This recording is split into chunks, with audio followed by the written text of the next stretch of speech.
explorer l'intersection entre prière et chant. Poussez des cris de joie vers l'Éternel, vous tous habitants de la terre. Servez l'Éternel avec allégresse. Venez en sa présence avec allégresse. Psaume chapitre 100, versets 1 à 2. On chante généralement quand on est heureux, mais chanter face aux difficultés est puissant. Dans Actes chapitre 16, nous voyons Paul et Silas emprisonnés après avoir chassé l'esprit d'une esclave. Que firent-ils en prison? Ils prièrent et chantèrent des cantiques à Dieu. Finalement, Dieu exauça leurs prières. Leur foi et leur adoration dans des circonstances difficiles en inspirèrent d'autres. Les prisonniers les écoutèrent et le geôlier fut poussé à s'interroger sur le salut et il devint croyant avec sa famille.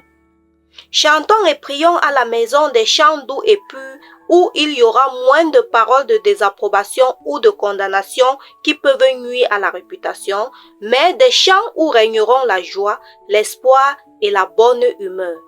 Soir et matin, joignez-vous à vos enfants pour adorer Dieu en lisant ses paroles et en chantant ses louanges. Apprenez-leur à répéter la loi de Dieu. Concernant les commandements, les Israélites reçurent l'instruction suivante. Tu les enseigneras soigneusement à tes enfants et tu en parleras quand tu seras dans ta maison, quand tu iras en voyage, quand tu te coucheras et quand tu te lèveras. Deutéronome chapitre 6, verset 7. C'est pourquoi il fut ordonné qu'un cantique soit composé pour instruire les enfants d'Israël. Maintenant donc, écris ce cantique et enseigne-le aux enfants d'Israël. Mets-le dans leur bouche et ce cantique servira de témoin contre les enfants d'Israël. Deutéronome 31, verset 19.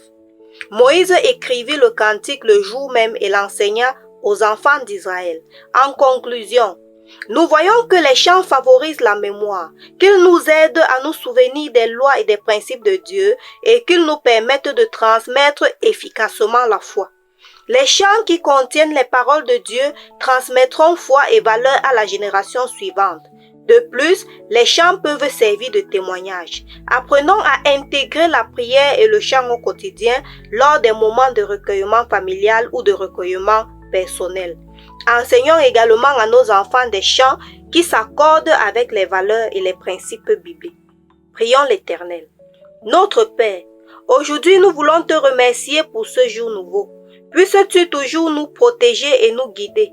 Aide-nous à mettre en pratique ce que nous avons appris afin que nous puissions approfondir notre foi, renforcer nos relations et partager l'amour de Dieu avec les autres par le chant.